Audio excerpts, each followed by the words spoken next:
Hello and welcome to Global News Today, bringing you exclusive interviews with leading experts every weekday here on UNRWA English. I'm Tom Burges Watson, and coming up on today's programme, we focus on Gaza, where it's been another deadly day at a food distribution centre, making today the third consecutive day of chaos and bloodshed during what was meant to be an aid operation. We ask what happened and who's responsible.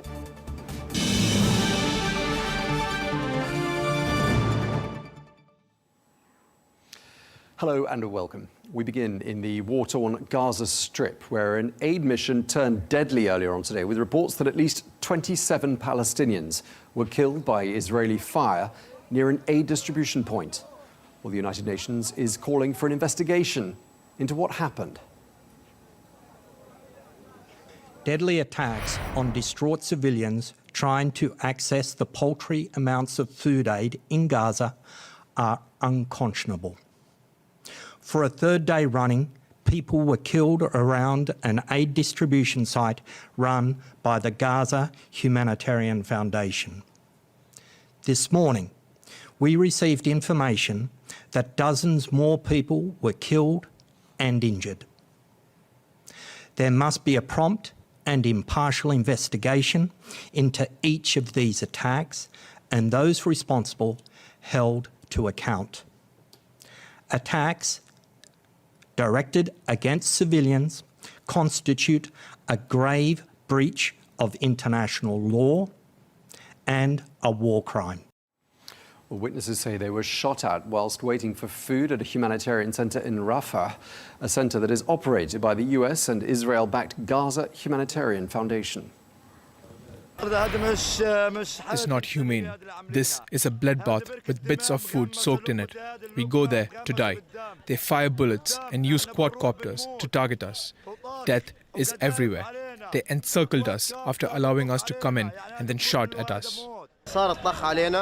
Gunshots were fired at us and people fell dead on the ground. If they truly want to feed us, then why are they slaughtering us? If someone wants to distribute aid, then they shouldn't kill people. It's like they've put us in a designated place to shoot at us. Women are being shot and children are being taken to the hospitals. What's happening to us is unfair. We don't want the food if they plan to kill us. We don't get anything. We just end up seeing people getting killed in front of us and end up leaving empty-handed. We are tired and we can't take this anymore. We'd rather die than deal with this. Death is more dignified to us than what is happening to us right now. Well, let's get more now. We can speak to Jonathan Fowler, who is a spokesperson for UNRWA. That's the United Nations Relief and Works Agency. He joins us from Amman in Jordan. Thank you very much indeed, Jonathan, for joining us once again here on Al Arabiya English. I just want to start by asking you about the latest reports from southern Gaza, where we understand at least 27 people were killed, reportedly by Israeli fire, close to a food distribution site. I just want to ask you what your understanding is of exactly what happened there. Well, we have obviously seen the reports. I mean, like the international media, we do not have eyes and ears on the ground right at that site, and that in itself is a problem. But certainly, I mean, regarding this incident, regarding previous incidents, we've heard, things have come up from people who have been affected by this, were basically saying that this is sort of fundamentally problematic in how this so-called aid operation is actually happening. But in terms of the specifics, I mean, clearly we're not able to comment directly, not being there.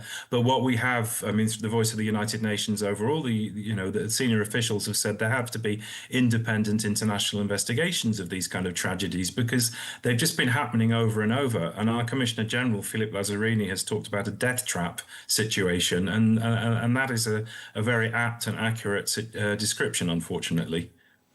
Yeah, I wanted to ask for your personal take. When you see the sorts of images we've all been seeing on our screens, and you read the reports of this kind, people queuing up for food, a year and a half into a devastating humanitarian situation. I mean, what goes through your mind when you see reports like the one we saw today, I mean, which is by no means isolated? Third day in a row we've had this kind of violence. Exactly, by no means isolated. I mean, we've seen a litany of tragedies, moving from one tragedy to the next since the beginning of this war. what we can say for sure is that the humanitarian situation in the Gaza Strip remains utterly catastrophic. The level of deprivation is man-made. This is man-made starvation. The utter denial of aid, the total siege on aid from the beginning of March, right through until a sort of tiny lifting of the aid restrictions couple of weeks ago, and then the beginning of this operation of this new mechanism. I mean, we're just seeing tragedy upon tragedy, and nothing indicates that in the current environment this is going to cease, and that really should focus minds. It is perfectly appalling. Yeah, I mean, there are reports of people being fired on by tanks and by helicopters. I mean, I don't know if you think those reports are credible, but if they are, and it turns out that they are correct, I mean, what does that say to us about what point we've reached in this conflict? I mean, there's a key thing in international humanitarian law which governs the operations of aid operations, but it also sets laws around war. One of the principles is distinction. So in other words, distinction of civilian populations and combatants. Another principle is proportionality. So in other words, the potential impact on a civilian population of military action must be as measured as possible. Now, over and over, I'm not from an investigative organization. We know what we see. We know what our colleagues have been through on the ground. 300 of my colleagues have been killed, which is a shocking and unprecedented figure for United Nations staff in the history of the United Nations. We know over and over, we've seen an utter disregard for international humanitarian law throughout this war. So while I can't comment on specifics when we're not able to have information directly, we know what we've seen before, and this feels like it's part of a pattern. Okay, let's talk about this organization, the Gaza Humanitarian Foundation. We spoke about it before, I believe, last week. I just want to get your thoughts once again on this organization and what's going wrong with it. Why is it not able to distribute food in a less chaotic fashion? I mean, I'm wondering whether they're lacking skills. Are they lacking coordination? Do they lack familiarity with the terrain? As an expert who knows Gaza and who understands humanitarian principles, what's the GHF getting so badly wrong? I mean, it's very hard to say whether this is, one factor is more prominent than another, but the sort of interlocking factors make this operation extremely problematic. And I believe when we spoke previously, I said to you, putting humanitarian in the name of something does not make it by definition compatible with international humanitarian law. I mean, the original CEO of the Gaza Humanitarian Foundation actually quit before it started operating, saying that he wasn't in a position to ensure impartiality, neutrality, independence, and humanity. Well, those are the principles of how aid operations are supposed to be governed under international humanitarian law. It's extremely it's unprecedented, actually, for a kind of privatization and such a level of militarization to take over an aid operation from a well-established system, seek to replace humanitarian law-based operations which are run by the United Nations. I mean, militaries are sometimes involved in humanitarian operations in places around the world, but that is almost invariably in disaster zones. It's not when there's a war. So a party to a conflict should not be involved in aid operations like this, and certainly should not be seeking to replace the United Nations system, which is based on those principles. You make a really good point there. I mean, I think that's something I'll put to the next guest we have from Israel, about, whether or not parties to a conflict should be involved and how they feel about this. But obviously the GHF, the Gaza Humanitarian Foundation, bypasses traditional aid groups like UNRWA. But can UNRWA help? And would UNRWA help if called upon by the GHF or by the Israelis to intervene and help rectify this chaotic situation? I think we need to flip that around. We had a system in place which was, severely hampered and constrained from the start of the war until the ceasefire, and then proof of concept of United Nations-based aid operations. As soon as the ceasefire kicked in, we were able to scale aid up massively. We have a total chain of custody over aid right through into the hands of the people that receive it. Multiple allegations from the Israeli authorities about aid being diverted by the various armed groups, Hamas and others, which are basically, anecdotal, not systemic, and it's a false narrative. The system is in place. Why would we need to cooperate with another system? What needs to be done is for the original United Nations system to do its job of work. Why reinvent the wheel? Fair enough. And I just wondered, another perspective I wanted to get from you was, given the dangers, it would appear, of going to a food distribution point in Gaza, do you think we've reached a point now where people are having, hungry people, extremely hungry people, are having to say they might not risk it because it's simply too dangerous? Sadly, that is very possible. If, the choice is between, death through starvation or potentially dying at an aid site, what kind of choice should a human being be pushed into to make that choice? Even going to these sites to collect aid is problematic. People having to walk, tens and tens of kilometers. What happens to someone who's in a wheelchair? What happens to somebody who's injured, amputated, or orphans or widows? The people who are less able to actually go to these sites. This is also a point of UN-based and international humanitarian-based aid, which is that goes to where the people in need actually are, not this kind of, drawing people to locations and doing it in this kind of way. This is not done in the interest of the population, which is suffering. We heard that 21 truckloads of food deliveries were made today. I'm just wondering whether that begins to address a day's worth of necessary supplies in a place like the Gaza Strip right now. What are your thoughts? It absolutely does not. Maybe one could argue that anything is better than zero. The point is that the kind of benchmark minimum number of trucks that needs to get in every day to meet the minimum survival needs of the population of the Gaza Strip, so minimum survival needs, is 600 trucks a day.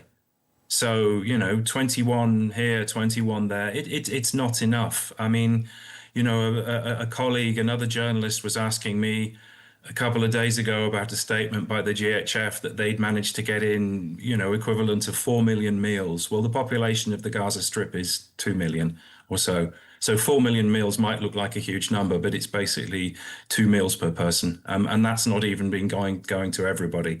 So, these statistics in themselves, they illustrate the fact that this is, not even a drop in the ocean. That would be an over-generous description to call it a drop in the ocean. 21 is pitiful, to be honest. Right, from what you're saying, doesn't require much mathematical. Now that's basically a 30th of what is needed is getting in. Is that basically what you're saying? Yes, essentially that's it, and that's, that's so. Like I said, some might argue, well, zero is, nothing, something is better than nothing. But it's not enough. It's just not enough. And then the question is, why is this supposed replacement to the UN system not delivering? So, that's a big question. Not that it should. We have the system functions, the system is being prevented from operating, that's all. This is a policy choice. It's a choice made by decision makers to not allow the United Nations aid system to do its job. And they need to be asked, squarely, what are the reasons for this? The UN Human Rights Office in Geneva says the following: the impediment of access to food relief for civilians in Gaza might constitute a war crime. Do you believe, is your understanding that the situation we're in now meets that legal threshold for war crimes? Well, I used to work for that office. I know that they don't make that kind of statement unless they have strong grounds to make such statements. So I'll leave it at that. Fair enough. And when you hear people using words like genocide, ethnic cleansing, to describe the situation there, do those sound like apt word choices to you? I mean, what we are seeing in the Gaza Strip is mass death, mass destruction. It's not for somebody from a humanitarian and development organization to make a judgment on terminology, but the level of death and destruction, the unprecedented nature of this humanitarian crisis, even the fact that I have lost, hundreds of my own colleagues. I mean, all of that means that there needs to be proper accountability for this. There will need to be proper, independent, totally impartial investigations of what has happened, and they must not be delayed. And Jonathan, just to sum up our conversation, and I know this means repeating some of the points you've already made, but just to give us a summary, how would you describe the humanitarian situation in Gaza? I'm running out of words. I mean, we talk about, catastrophic, tragic. I mean, those are understatements. The situation is just beyond description, frankly. And this is why a ceasefire must resume and must resume immediately. All right. Well, we really appreciate you taking the time to speak to us. Jonathan Fowler, spokesperson for UNRWA. Thank you very much again for speaking to us on Al Arabiya English. Thank you.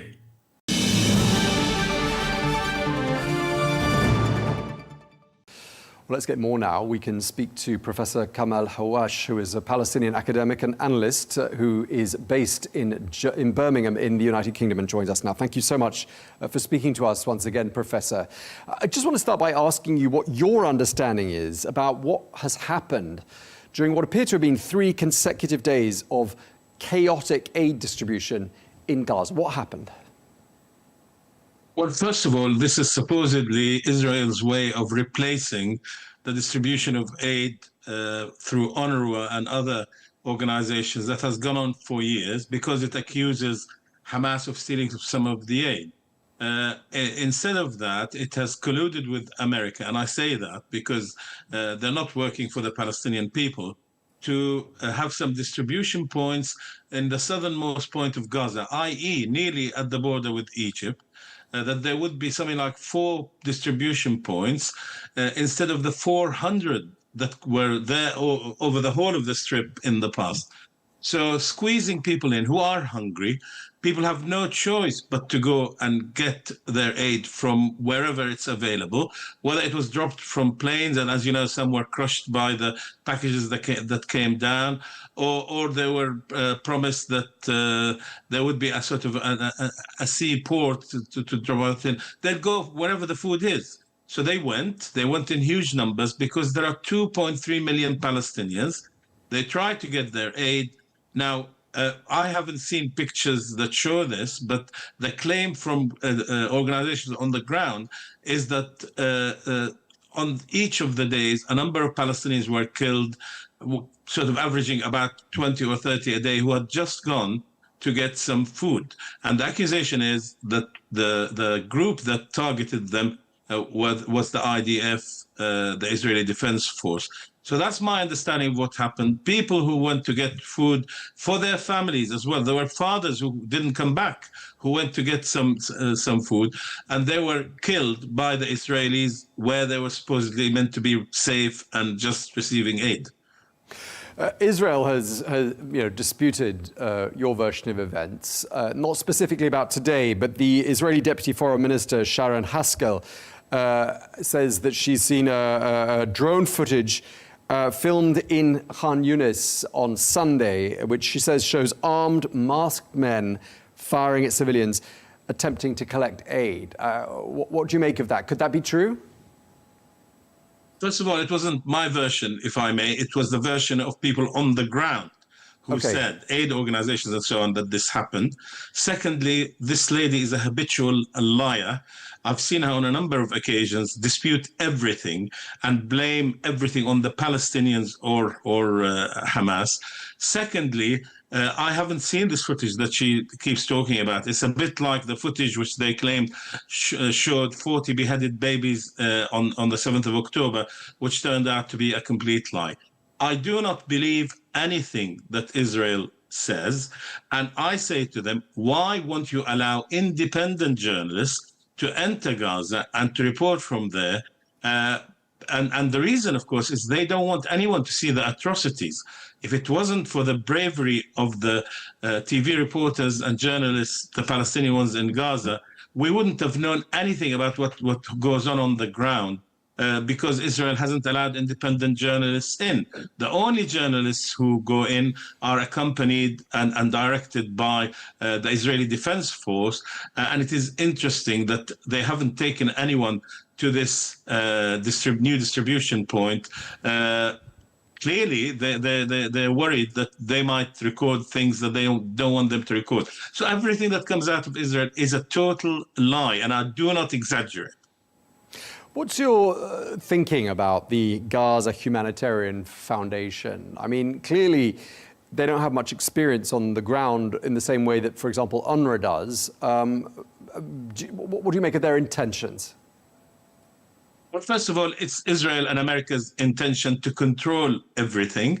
They claim, as I said, that they want to stop aid going to Hamas. Even the group that you mentioned that supposedly they claim fired on Palestinians, those gangs are protected by the Israeli army. And in talking to my friends in Gaza and in Ramallah over the last few days, absolutely, they completely confirm that these gangs are protected and have been organized by Israel. In fact, only a couple of days ago, there was a statement from a family in Gaza which disowned their own son, and I'm really sorry I can't remember the name, but for leading one of these criminal gangs, and they are criminal gangs. So it's all part of wanting to change facts on the ground through these plans. This company, as you say, has no experience, has been put together by the Israelis and the Americans. It isn't up to the task, bearing in mind that there are 2.3 million Palestinians in Gaza that need food. And the fact that they have to come almost every day to pick up food is absolutely dehumanizing and unacceptable. And the side that is causing this to happen is Israel, which claims that it hasn't killed children or women, hasn't, its policies haven't resulted in starvation. They all have. Every single humanitarian organization I hear speaking from Gaza or from Cairo, if they can't get in, or their spokesman, they all talk about Israel deliberately is deliberately using starvation as a weapon to control the Palestinians, because the ultimate aim is that, if we put ourselves in their position, if I have to run every day just to get a bit of food, what the heck is this life? I might as well leave. That's what they want them to think. But the Palestinians are so attached to their lands, unlike the settlers, which left their homes very quickly, rather than stick to the land that they claimed belongs to them. Right. In fact, humanitarian organizations we've spoken to, including UNRWA, say that, the 21 or so truckloads of food coming in every day at the moment, it's about 1/30 of what's actually needed. So it's an interesting fact. And as an aside, absolutely, it's a tiny amount. Plus this, even on the question of Hamas stealing the food, let's think of it this way. They claim Hamas is 30,000 to 50,000 strong. Israel claims it has killed 30,000. So let's assume, for the sake of argument, that there are 10 to 20,000 who are still alive. Now, how much food do they need is the question. Now, if you look at the number that supposedly should be fed, it's 2.3 million. So in fact, they are starving 2.3 million in order to supposedly stop aid getting to the 20,000, when in fact, I haven't heard a single doctor or independent humanitarian person say that they've seen a single Hamas person or Islamic Jihad or whoever. This is why what Israel is doing is complete terrorism and is leading to a genocide. It is because it is using violence against the Palestinian people to achieve political aims. Anyone who will look at this in the dictionary will find that that's the absolute definition of terrorism. Yeah, we're going to be speaking about definitions with one of our next guests in just a while. But just going back to the facts on the ground there are also these reports of people being fired at from helicopters, fired at by tanks. Do those sound credible to you? I mean, since the beginning, this has been an Israeli war or attack on the Palestinian people, not simply on the ones they claim are Hamas members, and that just reconfirms it. Where we see pictures, I saw a video only the other day of what seems to be a quadcopter killing an elderly man who was just walking in almost an empty piece of land, splattering his body into pieces. Israel is committing crime after crime, all sorts, whether it's ethnic cleansing, whether it's crimes against humanity, whether it's any type of crime, including genocide. And don't listen to me on this, or your next guest who may be from Israel. Listen to Ehud Olmert and Ehud Barak speaking recently, only the last couple of days. Ehud Olmert says they are committing war crimes, and when he was asked whether Netanyahu should stand in front of The Hague, he said yes. So it is an Israeli former prime minister who is saying this, not Kamel Hawwash sitting in Birmingham. Sure. We will be speaking to a scholar of international criminal law and genocide in just a moment. So definitely we will address those definitions that you also have raised there. I want to ask you some more political questions now about where we head to from here, because one thing that struck me is that during the course of the weekend, Israel refused to allow a delegation of Arab ministers to visit the West Bank. I don't know if you saw that, but what do you think the motivation is for not allowing, which I should add, included ministers from Saudi Arabia and other countries across the GCC? What's the Israeli motivation in not letting them into the West Bank, do you think?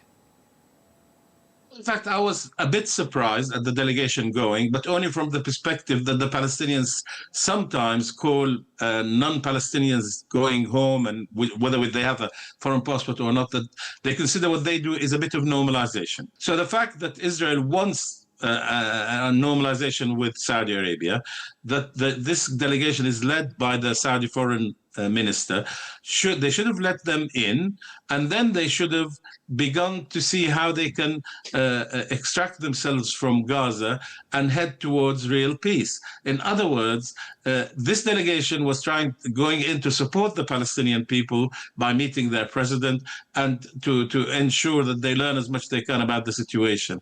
However, we know, we've heard it from almost every minister I've heard speak, that they are against the Palestinian state. In other words, they do not want the Palestinians to achieve any of their rights, and that is because they want to push them out and achieve a truly ethnically clean, if you like, Jewish state, i.e. Israel. Not only that, but to expand it by occupying parts of Syria and parts of Lebanon and so on. So it's very difficult to see how the two can meet unless there's a change of not just the narrative, but the real desire in Israel to achieve peace. After more than 70 years, Israel has not achieved peace. In other words, it's still, I wrote once in an article that its body is in Palestine, but its heart is in Europe. It hasn't quite made it to be accepted because it is such a criminal occupying state. Even before the 7th of October, it had killed 200 Palestinians in the West Bank. But since the 7th of October, it has absolutely attacked the Palestinians in the West Bank, where there is no Hamas, or it isn't in control. So I think the summary of this is Israel is intent on ethnically cleansing the Palestinians, thinking that that will make it more acceptable maybe to other states. But wherever the Palestinians go, they will always, like me, I have lived outside Palestine the whole of my life. I will never forget my roots, and I will never forget my people. And I try and do what I can every day to help the Palestinian people, because they must achieve their rights like any other people. Yeah, it was quite interesting at the weekend to hear Israel announcing the creation of 22 new settlements in the West Bank. And as they were announced, the Israeli Defense Minister, Israel Katz, vowed to build what he called a Jewish Israeli state in Palestinian territory. I mean, it sounds as though Israel, correct me if I'm wrong, has never been so flagrant in its disregard for the whole idea of a Palestinian state. Is that how it sounds to you? Well, absolutely. This is, again, a continuation of what's every time something, whatever happens, it uses it to say, I'm going to punish you by building more settlements, to the Palestinian people in particular. But in this case, it is very much, it seems it's fear that there are moves like from France, possibly the UK and other states to join Ireland and Spain and Norway and recognize a Palestinian state. Once that is recognized, even though it will be on paper, it makes it an illegally occupied United Nations state, so member state.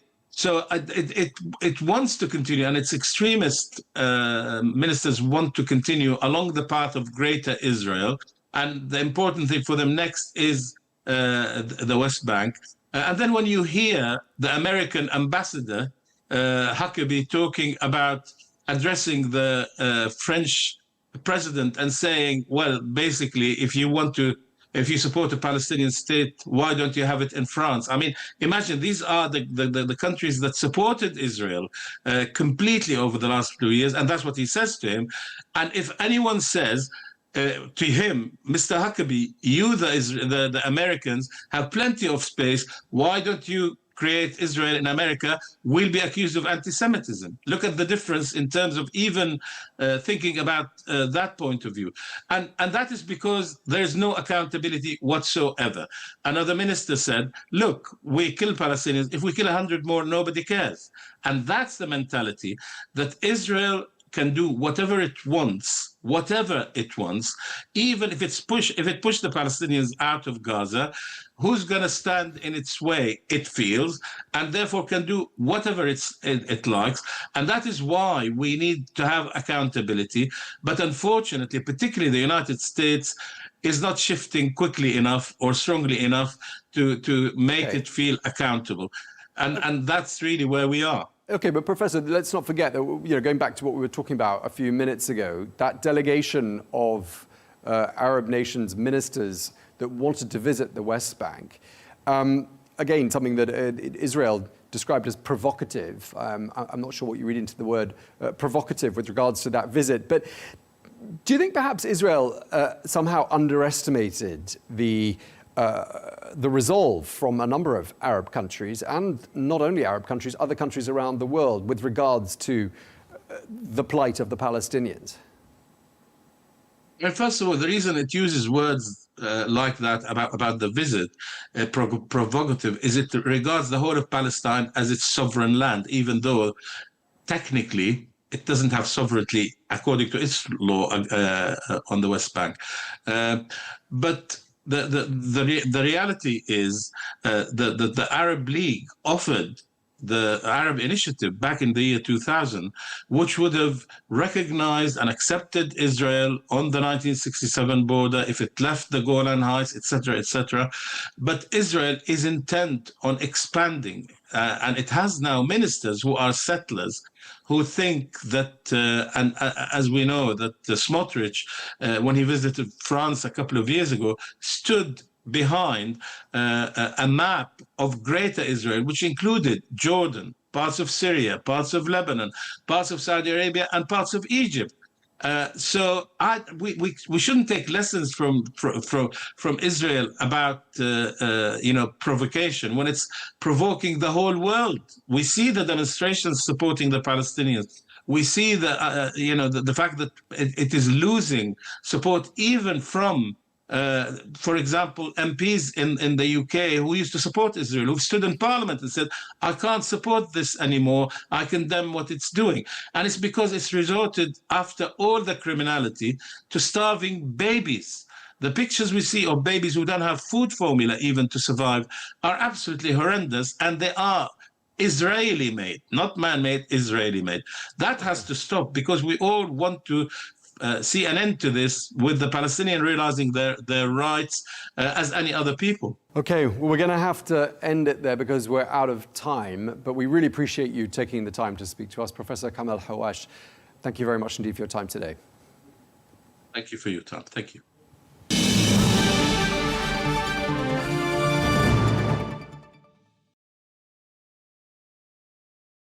Well, as the UN condemned the shooting near the food distribution site, Israel denied opening fire on civilians or blocking access to aid. Well, the Israeli military said it fired warning shots at individuals who approached its forces on both Sunday and Monday. However, health officials and witnesses reported that at least 27 people were killed during those incidents. Meanwhile, the Israeli Deputy Foreign Minister Sharon Haskell said earlier today that UN staff are delaying aid distribution. She also presented drone footage from the Israeli military, reportedly filmed on Sunday in the southern Gaza city of Khan Yunis, which she said shows armed masked men firing at civilians attempting to collect aid. Now, Aaron David Miller is a former US Middle East peace negotiator and joins us now. Thank you very much indeed for joining us once again here on Al Arabiya English. I'd like to start by asking you a little bit about the Gaza Humanitarian Foundation, because we've been very much focused on that given the killings and the deaths that we've seen at these aid distribution points. Why does the United States support the GHF, do you think? I think, again, and I'm not speaking for the Trump administration. As an analyst, I would suggest a couple things. Number one, any aid into Gaza is better than no aid. And the administration is under some pressure to press the Israelis on the question of humanitarian assistance. Second, look, it's quite clear, even though Donald Trump has broken extraordinary ground. I worked for administrations from Jimmy Carter to Bush 43. No American president, Republican or Democrat, has ever done the sorts of things that Trump has done. Opening direct contacts with Hamas, cutting a deal with the Houthis that permits them to, or at least accepts the reality that the Houthis will continue as long as they leave U.S. naval assets alone. They're apparently free to launch ballistic missiles and drones against Israel, and then opening up negotiations with the Iranians over the objections of an Israeli prime minister, removing Syrian sanctions from Syria and the Ahmed Shara government over the objections of an Israeli prime minister. These are extraordinary things that no Republican Democratic president I ever worked for would ever have done. And yet, when it comes to Gaza, the Trump administration has essentially, in my judgment, over the last 5 months now, allowed the Israelis, the current government, Benjamin Netanyahu, to dictate the tactics and the strategy. And I don't think the administration has pressed the Israelis as hard as they might or should have on the issue of humanitarian assistance. So the Gaza Humanitarian Foundation is rationalized as an effort to sort of get around the possibility of criminal gangs looting, Hamas diversion of assistance to be sold and monetized on the Gaza market these days, which is hugely profitable given the scarcity of food. So I think you have the practical reality. They've accepted the Israeli argument that some aid is better than none, and they're starting with limited distribution sites, so-called SDSs, in Gaza. The problem with all of this, I think, is clear.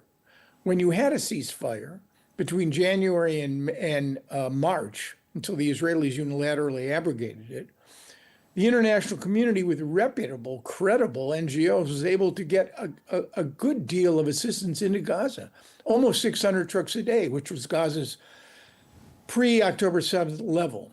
So this is not an efficient mechanism of delivery. You've seen the chaos, the shootings, the kinetic activity. It's hard to even conceive of aid being administered practically and without cost, confusion, and injuries, as long as the Israelis are operating kinetically in Gaza. So on balance, frankly, it's been pretty much of a disaster. I mean, as you say, the amount of aid that's needed every day is about 600 trucks. We gather that around 21 trucks got in on Sunday, so about a 30th of Gaza's humanitarian needs are being addressed by the GHF. I mean, do you see a point, given you make a number of points in your opening statement about how President Trump has essentially torn up the rule book when it comes to its dealings with Israel. Do you see a point where President Trump could frankly, say enough is enough, and he loses patience with regards to what's happening in Gaza, or do you think it's perhaps not on his immediate list of concerns? Yeah, I mean, I think your latter point is key. Remember, he's got 3 negotiations going right now. And frankly, from the outside, and having been around negotiations for 20 plus years, there's a lot that goes on the inside that we don't know about. But he's got 3 negotiations which are in serious trouble. Russia, Ukraine, Israel, Hamas, and US, Iran. And I think from the president's point of view, I think, look, this is a transactional, instrumental president. I don't think he cares much about Palestinians or the humanitarian situation. I don't think he cares much about solving the Israeli-Palestinian conflict. It comes on his radar screen for one of 3 reasons. Either it's causing an embarrassment. Number 2, one or more of the actors are pushing him or demanding things or embarrassing him. In this case, the Hamas leadership, or what remains of it in Gaza, and Benjamin Netanyahu. Or third, it is a means to get something else that the president really wants. I don't think Gaza at this stage fits those. Gaza's not going to give him a Nobel Peace Prize. A successful negotiation with the Iranians might. Russia, Ukraine, depending on how it sorts out, might. So for a transactional figure, I don't think he's ready yet for what I would, or you intimated, and what I would describe as the or else moment. I don't see that happening. I think that he has it within him to, as I mentioned in some of my earlier comments, he doesn't seem to care about the political reaction for the things that he does. If a Democratic president had done any of the things Trump has done, open up direct negotiations with Hamas, for example, remove sanctions from Ahmad Shara without close coordination or consultation with the Israelis, or frankly, probably anyone in Congress for that matter, there would have been an uproar. Trump controls the Republican Party, so he eliminates the political opposition by taking actions that are that the Israelis don't like. Okay. Don't accept. So these are extraordinary. These are unorthodox approaches to some old problems, and they haven't been resolved in many cases. You listed a whole lot of them: Iran, the Houthis, the peace process in the Middle East. I mean, these are decades-old problems. Do you see these unorthodox approaches bearing fruit in the long term?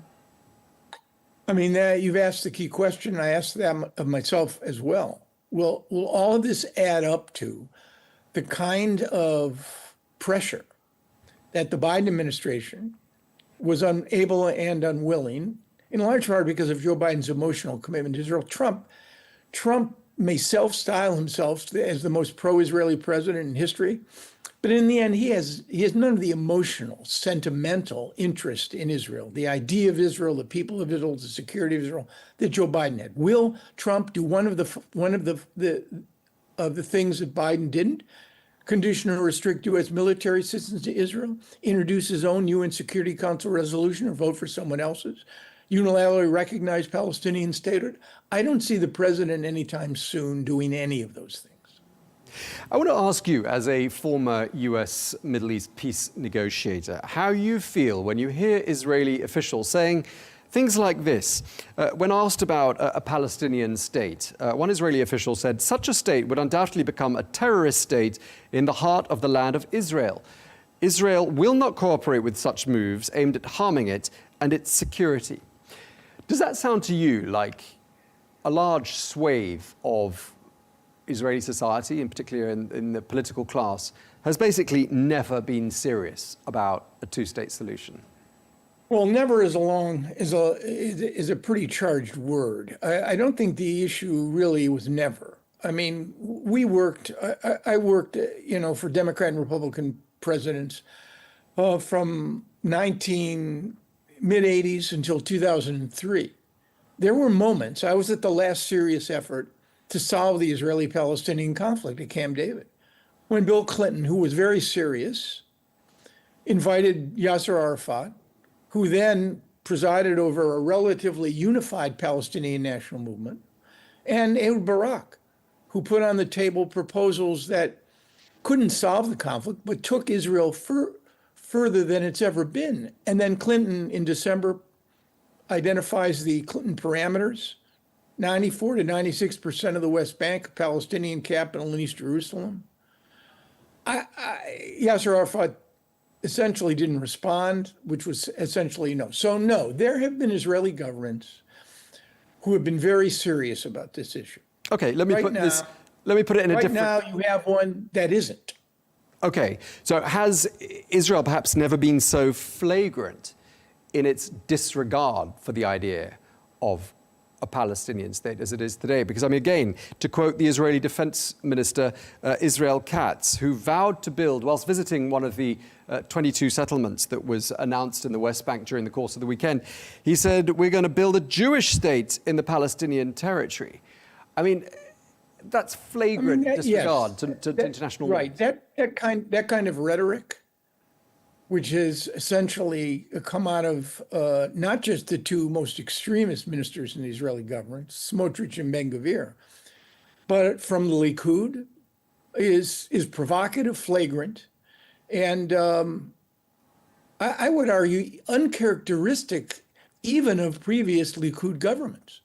So I think Israel's at a point now, in the wake of October 7, it was already a right-of-center country.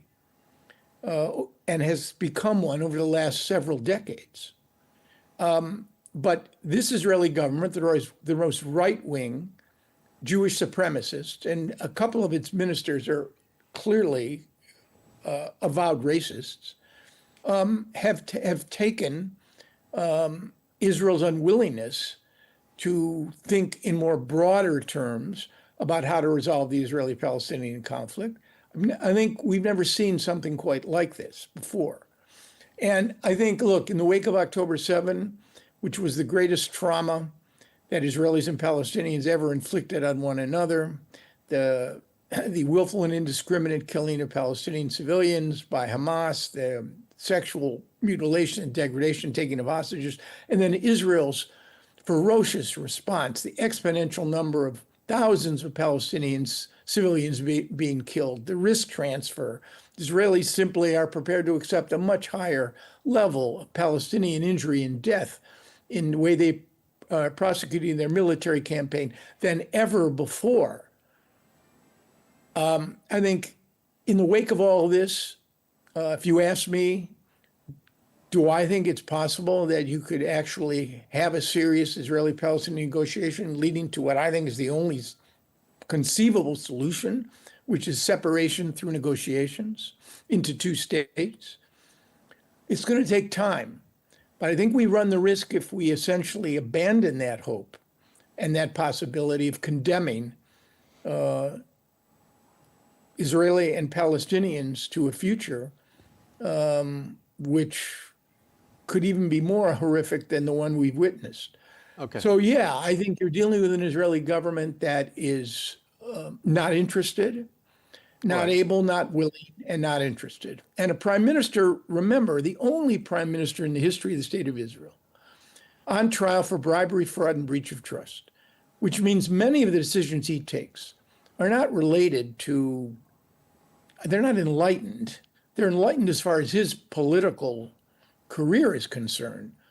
But if you put another Israeli prime minister, I interviewed Ehud Barak, Ehud Olmert, Ami Ya'alon, the former head of Shin Bet. You put another Israeli prime minister in place October 7, I think the Israeli response would have been the same.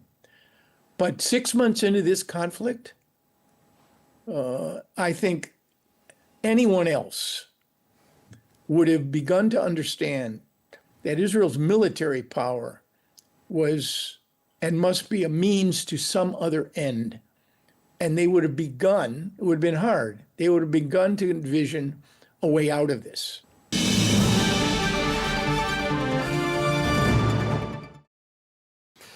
Well, let's get more now on the legal dimensions to what's been happening in Gaza and other parts of the occupied Palestinian territory. We can speak now to Professor William Schabas, who's a world-leading scholar of international criminal law and genocide. He joins us from London. Professor, thank you very much indeed for being with us here on Al Arabiya English. The United Nations Human Rights Office in Geneva saying the impediment of access to food relief for civilians in Gaza could constitute a war crime. It also goes on to describe attacks on people trying to access food as unconscionable. What's your response to that? Well, yeah, I don't think there's much doubt really that we're talking about things that are probably war crimes. Civilians should not be targeted in any case, and the idea that you starve people for 2 months and then offer them some food, but then make it absolutely hazardous to their own lives in order to collect it is really just, it's so heartbreaking that it's hard to find words to describe it. So, you know, there should be no arms at this event. This is about providing food to hungry people, and it's not a military activity at all. So this is, you know, it will register as one of the violations of the Rome Statute of the International Criminal Court as a war crime, and be added, unfortunately, to a list that's rather long at this point. Right, there are a lot of definitions out there, a lot of words being used, and you would know better than anyone I can think of which of them are apt and which are not. So we've got food as a weapon of war, ethnic cleansing, genocide. Which of those, based on what you've seen and read with regards to what's been happening in Gaza, are apt and which are not? Well, ethnic cleansing and food as a weapon of war, these are not terms that are technical. They're not legal terms, really. We don't find them used in that way in a convention or in a treaty, although they're very descriptive, and in that sense they provide an adequate picture of some of the things that are going on. What would be a war crime is targeting civilians. So if you're targeting civilians, or if you are being indiscriminate in your targeting so that the damage to civilians is excessive or disproportionate to any military objective, then we're talking about war crimes. As for genocide, this is a term that has been used and that has been debated now for more than a year and a half since the conflict began. I think that world public opinion, one could say, statements by politicians, by opinion leaders in various countries, is slowly moving in that direction. In my opinion, there's a very strong argument to be made that genocide has been committed, is being committed. That question is now before the International Court of Justice. It won't be adjudicated for 3-4 years from now. But again, I think that it's entirely an appropriate way to describe now the state of play in Gaza. And you were just suggesting there, and I just want to pick up on this, that the word genocide is now becoming more common as a word to describe the situation in Gaza, in a way being normalized to describe that situation in the corridors of power around the world. Is that basically what you're saying? Yes, I think so. I mean, it's a word that has a precise legal meaning that has been defined in judgments by international courts. It also has it's a word that has a broader meaning. I think in the general public, people would understand that it's a very serious allegation, but they might not be aware of the detailed nature of the legal definition. The legal definition requires a deliberate, intentional acts aimed at physically destroying a group, and that is something that has become increasingly characteristic of this conflict, where it seems increasingly clear that the current leaders of Israel want to enlarge the borders of the country by annexing the West Bank and Gaza, that they cannot do this as long as the Palestinian population, the Arab Palestinian population, remains, because it will form the majority of any larger state that is created, and that they have to get rid of them. But as we've seen in earlier genocides, one can think of the Holocaust or the Shoah, one can think of Rwanda. The borders are in effect closed. There's nowhere for people to go.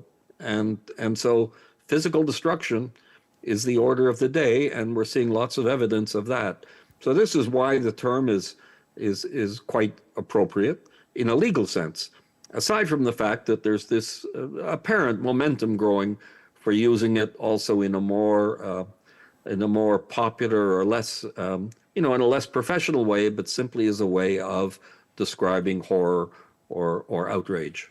Right, it's important, isn't it, that words like genocide, which are extremely significant and have a huge and tragic impact on the world, are not used too liberally, and that they should be used only after very careful consideration. And you used the word evidence just now, and I just really want to pick up on that and ask you what sorts of evidence and what form that evidence might need to take for such a thing as genocide to be proven in this particular case. The hard part of establishing that genocide is taking place has often, maybe even generally, been proving what we call the genocidal intent.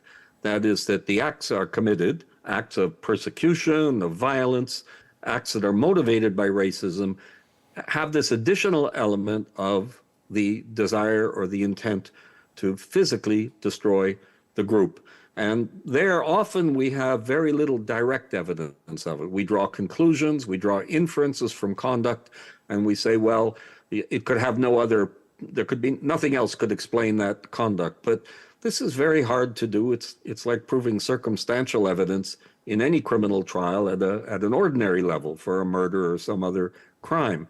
But what we have here, and I think for me this was the tipping point in being convinced that we're talking about genocidal crimes, was that the statements at the highest level in Israel of leaders who were talking about both about demonizing the people of Palestine by suggesting that they were all the enemy or that they're all terrorists, and also statements like the most notorious is perhaps the one that Yoav Gallant made very early in the conflict in October of 2023, where he said, we're going to cut off all food, all electricity, all potable water, all medical care.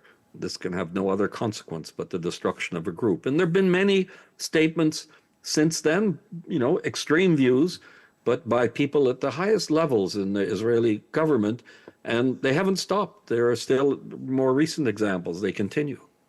Okay, you mentioned Yoav Gallant, but are there other people, if so who, with whom you think the buck stops with regards to these events in Gaza?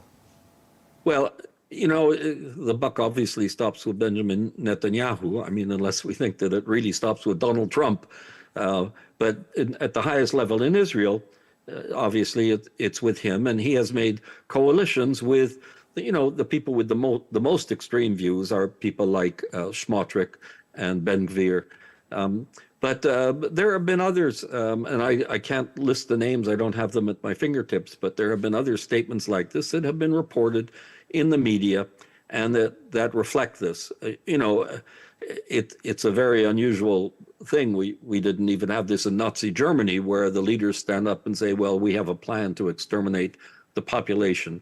But extreme statements of that nature, of course, coupled with what is at the most charitable, this indifference to the lives of the civilian population and the blending, shall we say, or the treatment of the civilian population as if they're all combatants, which they clearly are not. There was I think in the media, I heard reported earlier today, an explanation given by the IDF, by the Israeli armed forces, for the attacks on the people in the food distribution. And they were saying, well, they didn't attack the people who were there getting the food, but some people were in a zone where they weren't supposed to be and they were attacked. But you don't attack people just because they're in the wrong zone.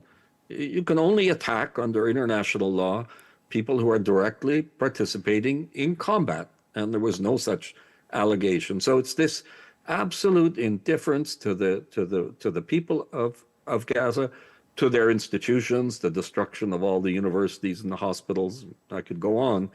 It's massive, and it's very hard to find anything equivalent, certainly in modern times. Okay, so were the conflict to stop tomorrow, what would be the next steps with regards to bringing those responsible to justice, as you see it? What would happen next?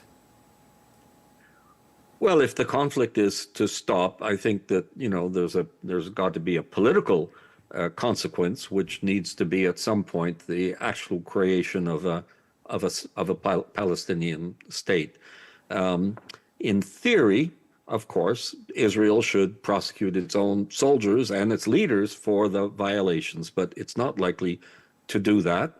And there are, of course, the alternatives, which are international institutions or countries having their courts prosecute these crimes under what we call the principle of universal jurisdiction. But this also depends on taking the perpetrators into custody. So I think the idea that there'll be individual responsibility for all these crimes, there may be some at some point, but I think we're looking long into the future for all of this to come about.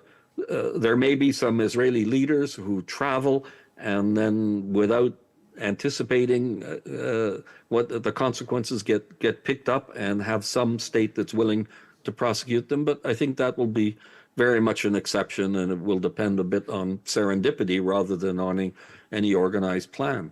Of course, one could say that there should be a peace agreement that would also contemplate the prosecution on both sides, by the way, for war crimes, violations of international law that are committed.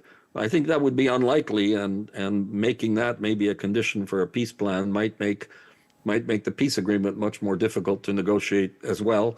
And I don't know whether that's a desirable outcome.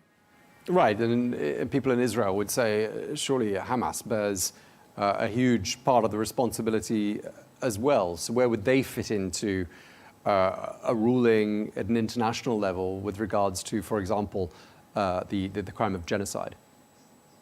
Well, Hamas, I don't think there's a serious allegation that Hamas has committed genocide, although there were a few claims made very early in the conflict that was what was going on. I don't see that playing out.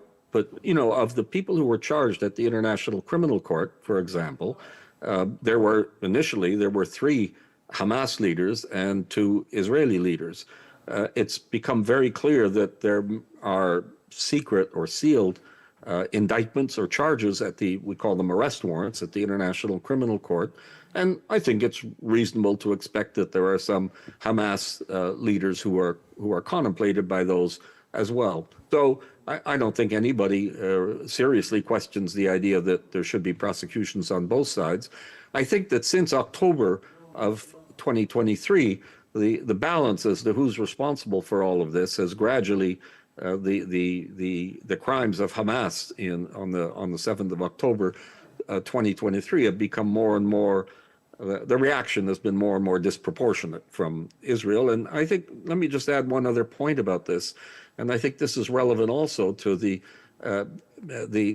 conclusion about genocidal intent, is that Israel has not been very successful either at defeating Hamas or at liberating the hostages, which it claimed were the reasons for its very, very harsh and brutal military intervention.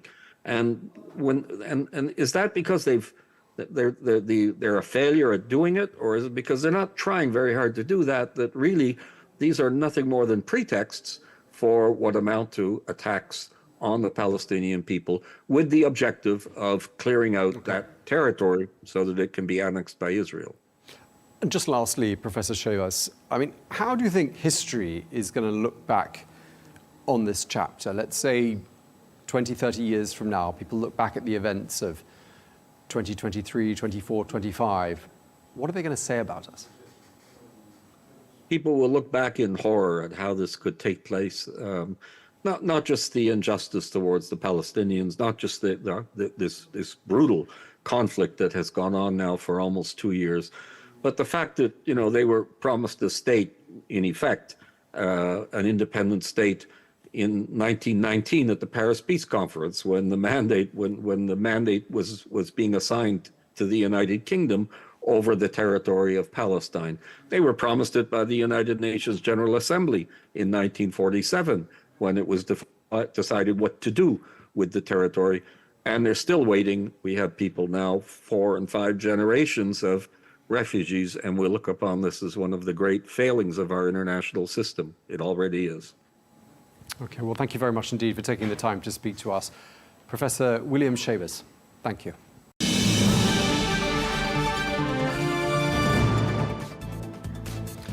Well, that is all we have time for on Global News today. As promised, we've discussed a whole range of issues related to these latest tragedies in the Palestinian territories, in particular in Gaza, where there was another deadly incident at a food distribution point. We've talked about some key definitions and legal definitions as to what all of this might constitute and how history is going to look back on this chapter of modern history. That's all we have time for. Thanks for watching. Until tomorrow. See you then. Bye-bye.